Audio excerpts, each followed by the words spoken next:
Good morning and welcome to the Shrewsbury Board of Health public hearing to review and act on Regulation A7 local upgrade approval for the leach field and the septic tank for the property line in the basement at 835 Main Street.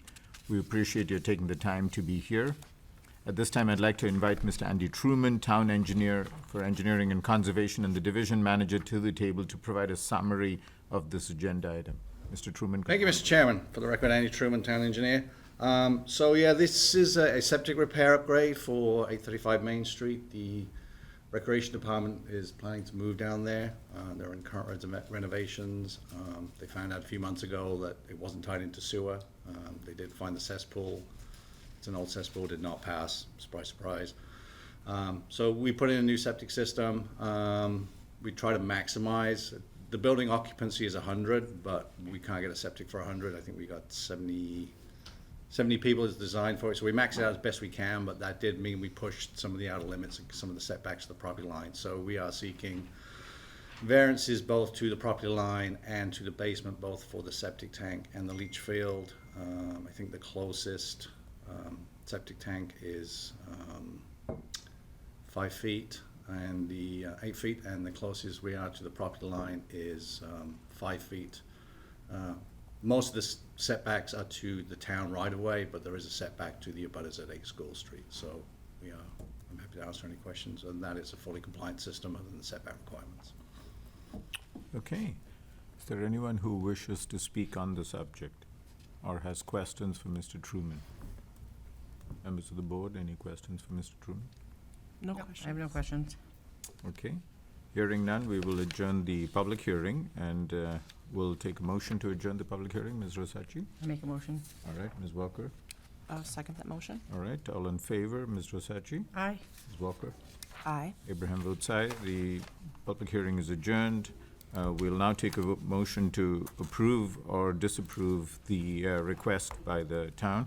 Ms. Rosacci? I'll make a motion to approve. Great. Ms. Walker?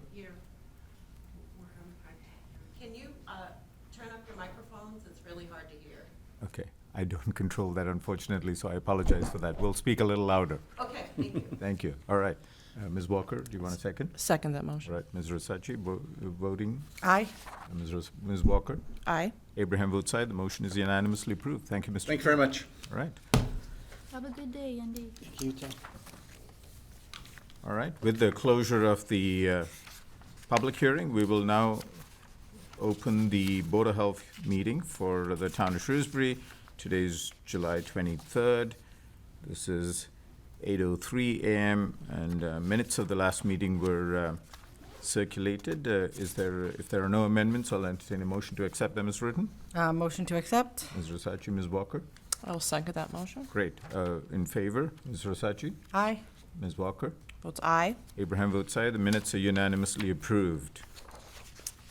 All right. We now have also in our packets the minutes of the Regional Health Board of Health meeting, which was held on June 18th, 2025, which I chaired. Having reviewed the minutes, I'll entertain a motion to accept them as written. Motion to accept. Thank you, Ms. Walker. Accept. Okay. Second that motion. All right. All in favor, Ms. Rosacci? Aye. Ms. Walker? Votes aye. Abraham votes aye. The minutes are unanimously approved. All right, so there is a request for a variance from the Walk and Flame 378 Maple Ave on reduced oxygen packaging. Ms. Stockwell, is there somebody from the store to speak about it? Yeah, I'm here. Oh, good morning. Please come to the Please, table. Here, where? yes. Okay. Here is perfect. Thank you. Thank you for being here. Yes, If you'd like to introduce yourself and speak Hi. briefly to the... Yes, my name is Wahib Abu Hummus. I'm the owner of Walk and Flame. Also, I appreciate the opportunity to talk to you today. So, as a part of our prep food strategy, we are proposing to actually vacuum seal ready to go food for more than 48 hours.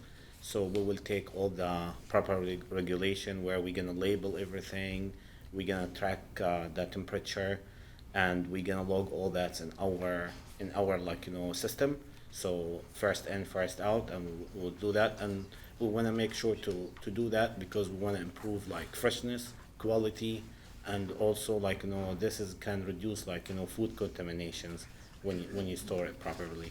And I would like to get your approval if we are allowed to do that. Okay, all right. I have no specific questions, but to Ms. Walker and Ms. Rosachi, do you have questions? I do not have any questions. All right, if so, then the request is to get a variance on the vacuum sealing or reduced oxygen packaging. Is there a motion?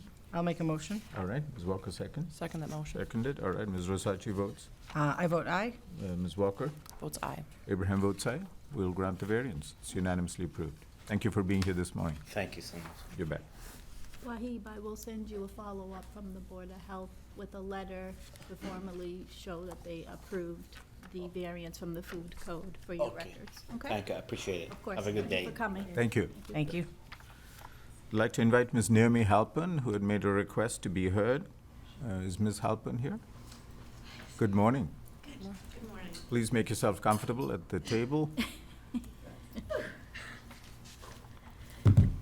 Good morning. morning. Thank you for allowing me the opportunity to speak today. Let me catch my breath. I ran. I'm sorry. My name is Naomi Halpern, and I'm speaking on behalf of an informal group of concerned Shrewsbury residents. We're here because we care deeply about the health of our community, personal freedom, and transparency in local governance. Over the years, I've been involved in several health-related efforts in town, from advocating for the removal of fluoride in our water to raising awareness about the dangers of pesticide spraying, smart meters, masking, and the very real risks of liability-free COVID injections. In each case, we've struggled to be heard. Too often, our questions are ignored or dismissed with, "We're just following CDC guidelines." After some of us were denied the opportunity to speak at previous meetings, we met with the town manager and requested an open comment period. We were hopeful, but this new policy introduced feels more restrictive than what existed before. Previously, residents could request to speak at any upcoming meeting and, if approved by the chair, were given 5 minutes. Under this new policy, it's once every 3 months, maybe, and requires residents to submit their topic a week in advance for approval from the chair. Excuse me.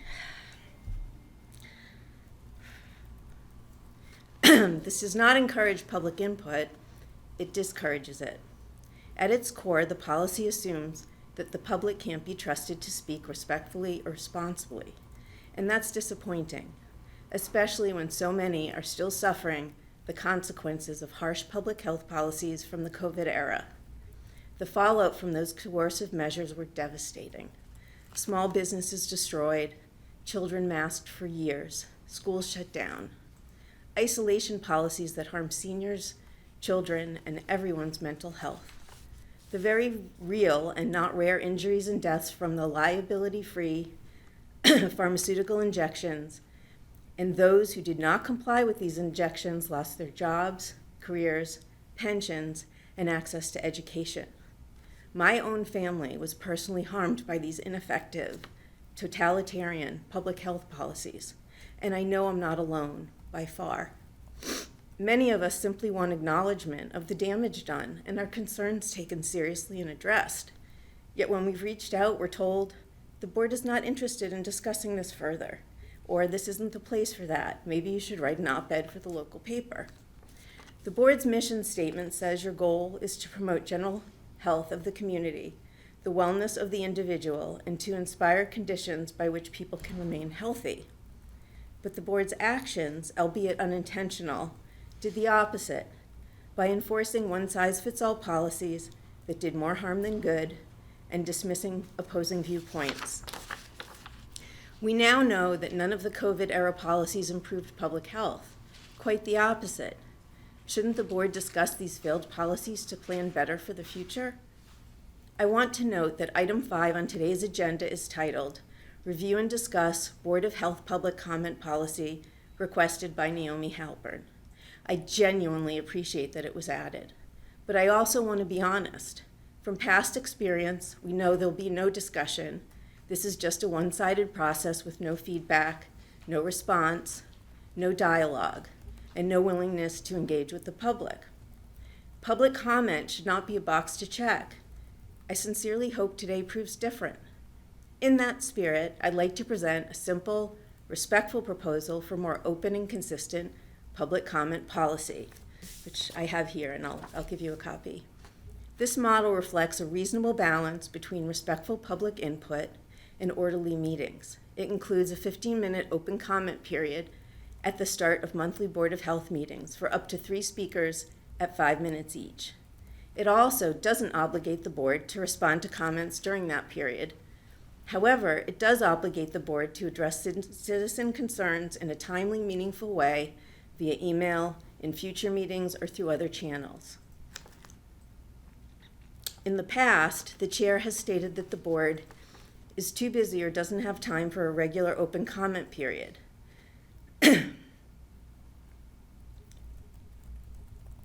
Frankly, that's not a valid excuse.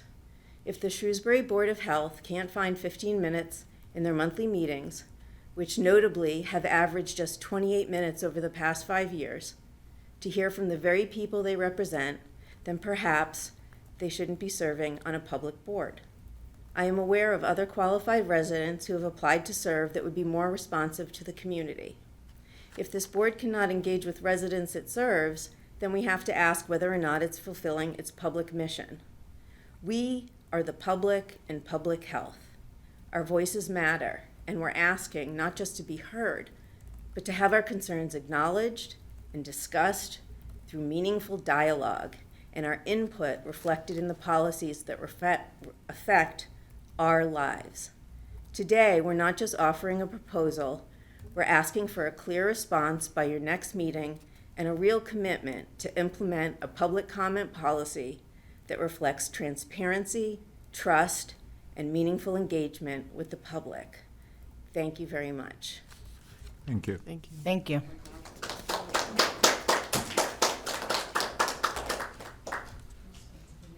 Thank you.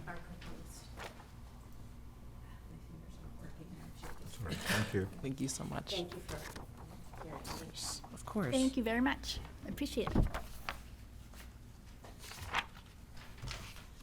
We'll review our next meeting schedule. Our next meeting is scheduled on, Kerry, August 20th, August 20th. 8 They did. a.m. Which is, looks at both of our calendars. August 20th works for me. And by then, hopefully, we will have our Regional Board of Health representatives to be here to discuss more of work from the board. And Ms. Walker has been our representative, so thank you for representing us to that board, and look forward to the work that we can do together Yep. as a group. Me as well. Thank you. All right. All right. Having no other item on the agenda, I'll make a motion to adjourn the meeting. Make a motion to accept Thank it. you. Ms. Walker? I'll second that motion. All right, Ms. Rosachi voting. Aye. Ms. Walker? Votes aye. Abraham votes aye. The meeting is adjourned. Thank you.